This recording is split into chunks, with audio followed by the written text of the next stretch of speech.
Hi friends, मैं अभिषेक आपका फिर से अपने यूट्यूब चैनल मैथ एक्सप्रेस में स्वागत करता हूं। आज हम एवरेज में, औसत में आगे पढ़ेंगे मतलब हमने 3 वीडियो इस पर लाए हैं जो तीनों 3 तरह के, मतलब औसत से जो प्रश्न आते हैं बहुत तरह के आते हैं। हमने उनसे एक एक अलग अलग ढांचों में बांटा है और उसी से संबंधित वीडियो लाया। आज हम उसी में आगे की ओर देखेंगे, यानी कि एवरेज पर देखा जाए तो आज ये मेरा चौथा वीडियो है। क्या है उसमें, सो देखिए, एक प्रश्न आपके स्क्रीन पर दिख रहा होगा। साधारण से प्रश्न आते हैं, एवरेज से अमूमन आपको गुना भाग करने ही ज़्यादा करेगा, यहाँ बहुत नहीं रहता है, लेकिन प्रश्न एक पूछता है, जरूर पूछता है। वर्तमान में एक पिता और पुत्र की आयु का औसत 25 वर्ष है। 7 वर्ष बाद पुत्र की आयु 17 वर्ष का हो जाएगा। 10 वर्ष बाद पिता की आयु क्या होगी? यह एक मैथ नहीं है, एवरेज का मैथ नहीं है, एक तरह का रीजनिंग है। अब देखिए, सीधी सी बात, पिता एवं पुत्र की आयु का औसत 25 वर्ष है। 7 वर्ष बाद पुत्र 10 वर्ष का हो जाएगा। 7 वर्ष बाद पुत्र 17 वर्ष का होगा। तो लेकिन 7 वर्ष बाद होगा तो वर्तमान आयु कितना हो जाएगा?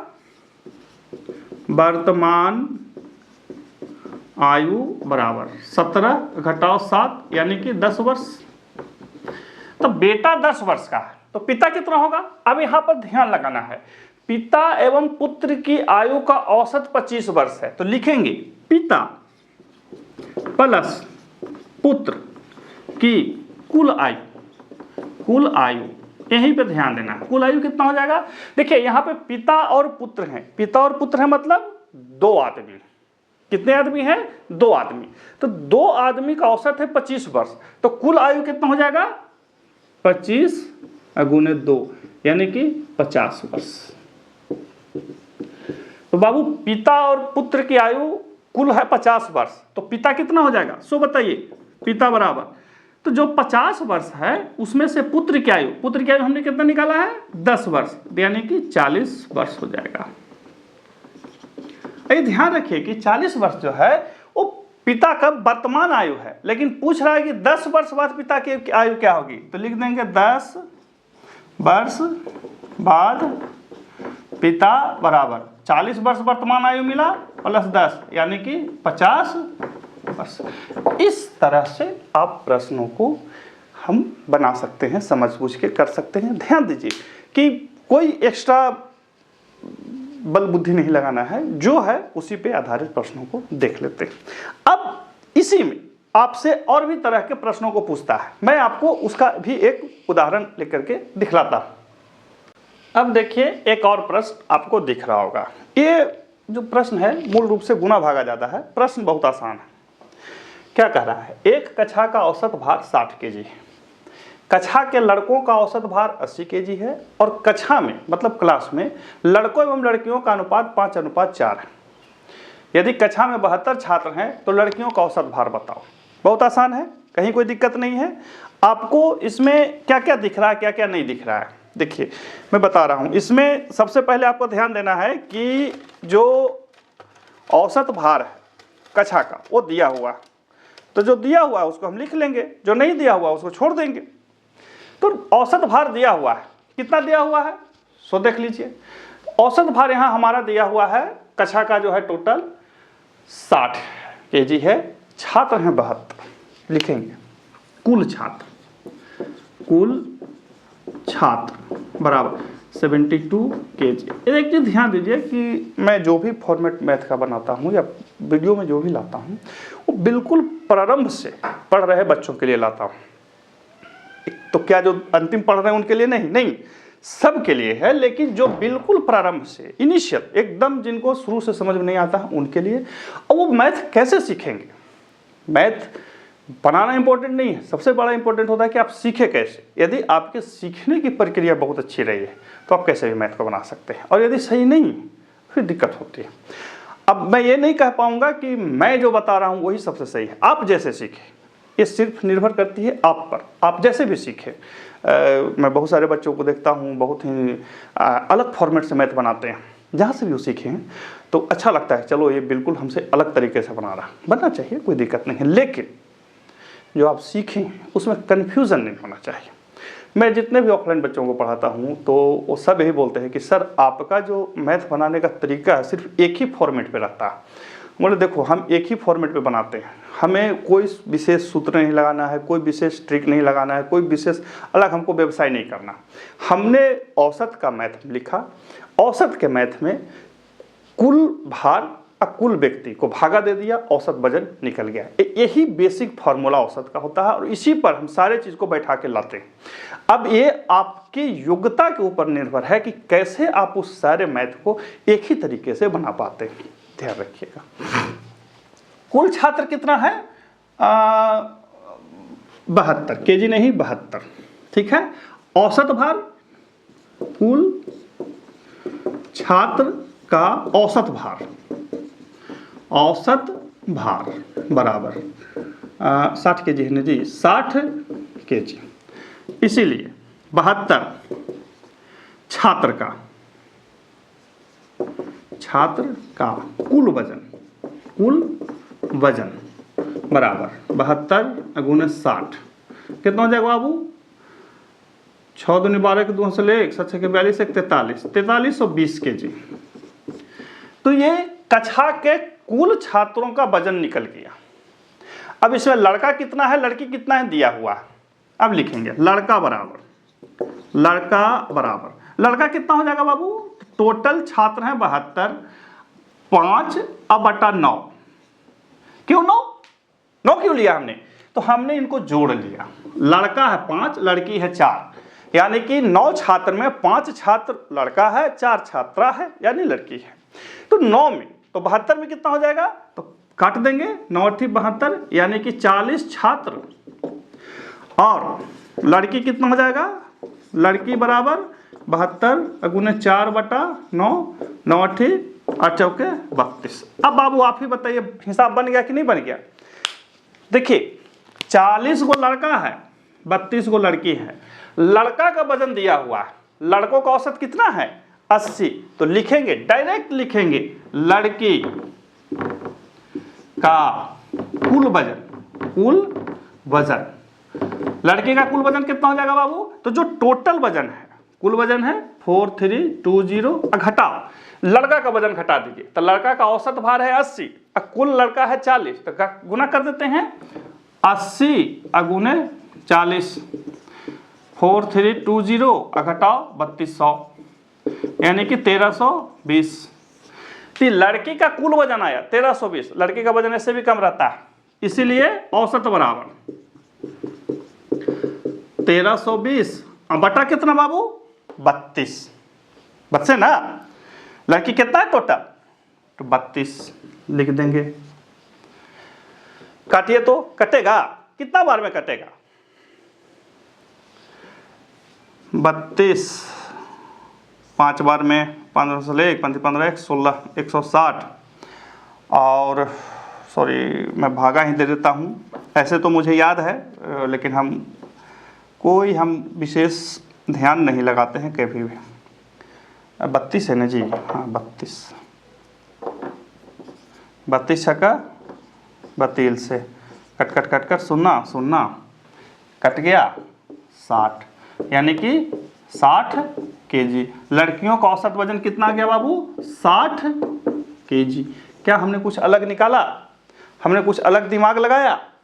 नहीं, जो दिया हुआ है हमने उसी पर ध्यान रखा, कहीं पे कुछ भी नहीं निकाला। अब देखते हैं इसके आगे के प्रश्न। आगे के प्रश्न को क्या देखेंगे? तो आगे के प्रश्न को हम लोग ये देखेंगे।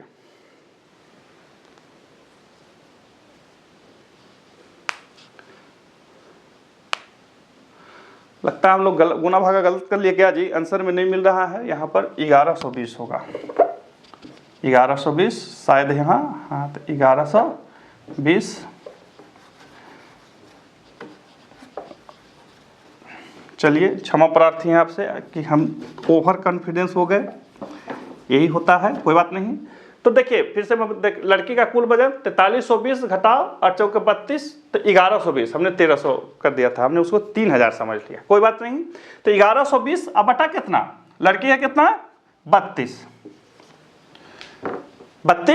यहाँ पर भागा भी गलती कर दिया था, 32 छक कितना होता है, 32 दूनी 64 और 64 दूनी 128, हाँ तो ज़्यादा हो जाएगा, 32 छक्का 6 दूनी 12 6 18 32 छक्का 92 होता है, 32 छक्का 32 से बताइए कितना बड़ा गलती था। अब 1120 में 32 से भागा देते हैं, 32 दिया 3 दूनी 6 और 3 3 9, यही होगा ना, 3 दूनी 6 3 3 9, तो 12 में से 6 गया 6, 10 में से 1 और 0, 32 पचे 160, यानी कि 35 आएगा। तो कितना हो गया बाबू 35 kg, 35 kg। ये लड़कियों का औसत, यानी कि लड़कों का जो औसत वजन था वो 80 kg था, लड़कियों का औसत वजन आया 35 kg। लेकिन क्या प्रश्न यही है, प्रश्न ऐसे ही बनता है, नहीं। ध्यान रखिएगा कि प्रश्न पूछने वाले आपसे तरह तरह से पूछते हैं। वो आपसे पूछ सकते हैं कि लड़कों एवं लड़कियों के औसत वजन का अंतर क्या होगा, लड़कों एवं लड़कियों के औसत वजन का अंतर क्या होगा, या औसत वजन का योग क्या होगा, या औसत वजन का गुणनफल क्या होगा। IBPS में पूछ देगा, बैंकिंग वाले में पूछ देगा, क्योंकि उसको गुणा भाग खूब करवाना होता है। तो यहाँ तक हमने जब ले आया, अब इसके बाद कुछ भी पूछेगा, योगफल पूछेगा जोड़ देंगे, अंतर पूछेगा घटा देंगे, गुणनफल पूछेगा गुणा भाग कर देंगे। तो इस तरह से हम कर सकते हैं, अनुपात पूछेगा अनुपातों निकाल देंगे।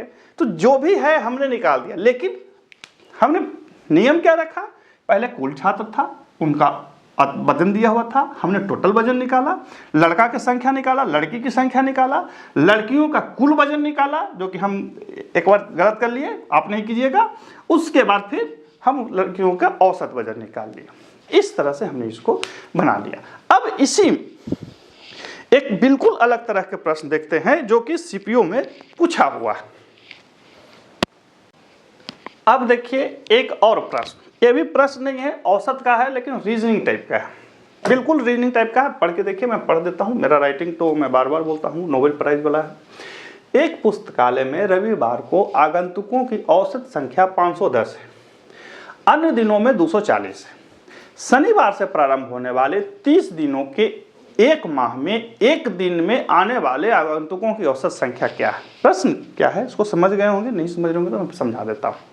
प्रश्न ये कह रहा है कि एक पुस्तकालय है जहाँ 300 दिन लोग आते हैं, उसमें शर्त यह है कि रविवार को जो होता है, प्रत्येक रविवार को लोग ज़्यादा आते हैं। कितना आते हैं, जो रविवार को आने वाली संख्या है वो 510 है, बाकी दिन 240 के आसपास लोग आते हैं, बाकी दिन 240 के आसपास लोग आते हैं। तो पूरे महीने में यही फॉर्मेट रहता है 300 दिन। तो जो महीना शनिवार से शुरू हो रहा है उसमें एक दिन का आगंतुकों का औसत क्या होगा, कुछ नहीं है। सबसे पहले हल करेंगे, लिखेंगे, पहले लिखेंगे कुल रविवार, कुल रविवार। देखिए शनिवार से शुरू हो रहा है तो कुल रविवार होंगे 5, कुल रविवार कितना हो जाएगा 5। ध्यान रखिए शनिवार से महीना शुरू हो रहा है तो कुल रविवार हो गया 5, शेष दिन बराबर शेष दिवस बराबर, तो टोटल 30 दिन का महीना है, उसमें से 5 घटा लीजिए तो 25 बन गया। समझ में आ गई। कुल महीना 30 महीना है, चूंकि महीना रविवार से शनिवार से शुरू हो रही है तो शनिवार के बाद क्या होता है रविवार, तो यानी कि 5 रविवार है, बाकी 25 दिन है। अब लिखेंगे कुल संख्या, कुल आगंतुक है ना, आगंतुकों माने आने वाले की संख्या, इस CPO में पूछा है बाबू। कुल आगंतुकों की संख्या हम सबसे पहले बताते हैं कि औसत वाले हिसाब में सबसे पहले कुल को निकालिए, तो 5 गुने रविवार को कितना आता है 510 प्लस 25 गुने कितना 240 लिख लेंगे, होगा या नहीं होगा। 5 गुने 510 प्लस 25 गुने 240, जोड़ घटाव कीजिएगा तो कितना होगा 8550, जोड़ घटाव कीजिएगा 8550, ये कुल संख्या हो गया। जोड़ के भी देखिए, इससे इसमें गुना कर लीजिए, इसमें गुना कर लीजिए, कितना आता है। तो ये आया कुल संख्या, अब लिखेंगे कुल दिन बराबर कितना है 30, इसलिए औसत बराबर क्या होता है कुल दिवस या कुल संख्या है 8550, अब बटा इसको कर देंगे, कट गया, क्या 3 से कटेगा तो 5 5 10 8 18 3 6 18, यानी कि कटेगा ये 3 से, कितना कटेगा बाबू, तब 22 दूनी 30 3 90, 28 3 84, 28 5 285 हो जाएगा मेरी समझ से। आप अपना गुणा भाग करके देख लीजिए, नहीं तो हम तो गलती भी करेंगे तो हम मिटा लेंगे, आपका परीक्षा में गलत नहीं होना चाहिए। सही है, आंसर सही है, तो हो जाएगा 285, यानी कि प्रति दिवस आने वाले आगंतुकों की जो संख्या हुई वो 285 हो गई। और इस तरह से हमने इसको सिंपल वे में लिख करके बना दिया, कहीं कोई दिक्कत नहीं हो। अब देखते हैं आगे एक और ऐसे ही प्रश्न को। अब देखिए यह भी एक प्रश्न है जो एवरेज का ही है, कितना सुंदर प्रश्न है, बिल्कुल रीजनिंग जैसा ही है। बोलिए कि यार श्रीमान सब में थोड़ा कब रीजनिंग जैसा बोल रहे हैं, हमको लगता है तो हमने बोल दिया, आप कुछ भी समझ सकते हैं। कहता है कि कुछ प्राकृत संख्याओं का औसत 15 है, कुछ का कितना है पता नहीं, यदि प्रथम संख्या में 30 जोड़ दें एवं अंत के संख्या से 5 घटा दें तो औसत 17.5 हो जाता है। प्राकृत संख्याओं की संख्या कितनी है? कुछ है कुछ नहीं, हल पहले हल लिखेंगे। माना प्राकृत संख्या बराबर x, माना प्राकृत संख्या बराबर x, तो कुल योग टोटल सम कितना होगा 15, औसत है 15, संख्या है x, तो यानी कि 15 है x, हो गया। अब कहता है कि पहले वाला संख्या में 30 जोड़ना है, बाद में घटाना है, तब जो औसत प्राप्त होगा वो 17.5 प्राप्त होगा। तो लिख देंगे प्रश्न से, जो हमको प्राप्त है उसमें 30 जोड़ेंगे, 5 घटाएंगे, और जो टोटल है उसमें 1 से भाग दे देंगे तो 17.5 हो जाता है। कुछ है, कोई एक्स्ट्रा ट्रिक लगाया? नहीं लगाना। कुल संख्या में 30 जोड़ देंगे, पहला में जो 30 जोड़े थे 5 घटा लेंगे, अंतिम में से 5 घटाए थे, फिर जब हम एवरेज निकालेंगे तो 17.5 होना चाहिए। कर दीजिए 15x + 25 बराबर 17.5x, तो 2.5x बराबर कितना 25, x बराबर कितना 10, तो संख्या बराबर 10, यानी कि प्राकृत संख्याओं की कुल संख्या कितनी है 10 है। प्राकृत संख्याओं की कुल संख्या कितनी है 10 है। देखिए हमने कुछ नहीं किया, सब आपके सामने। हमारा प्राकृत संख्या x, तो कुल योग हमेशा निकालेंगे, क्यों? क्योंकि हमको आगे बढ़ना है। तो 15 × x यानी कि 15x। प्रश्न से जो कुल संख्या था उसमें प्रथम संख्या में 30 जोड़ दिए, बाद में फिर 5 घटा दिए, और हमने एवरेज निकाल दिया। एवरेज के लिए क्या होता है टोटल योग बटा कुल संख्या, टोटल योग बटा कुल संख्या, भागा दिए तो 17.5 आना चाहिए, हमने उसको हल कर दिया। हल करने पर कितना आया 10 आया। तो इस तरह से हम इन हिसाब को बनाते हैं। मैथ्स अच्छी तरह से समझने सीखने के चीज़ होती है। यदि आपको लगता है कि आप खुद से सीख समझ सकते हैं, बहुत अच्छी बात है, सीखिए, समझिए, बनाइए, और हमारे चैनल को लाइक और सब्सक्राइब भी जरूर कर लीजिए, ताकि आप हमसे जुड़े रहें, जहाँ पे आपको बहुत तरह की चीज़ें मिलती रहेंगी। लेकिन फिर से मैं बोल दूँ, खुद से घर पे बैठ के 2.5 से 3 घंटे प्रतिदिन मैथ बनाने का अभ्यास करें। फिर मिलते हैं अगले वीडियो में, तब तक के लिए गुड बाय।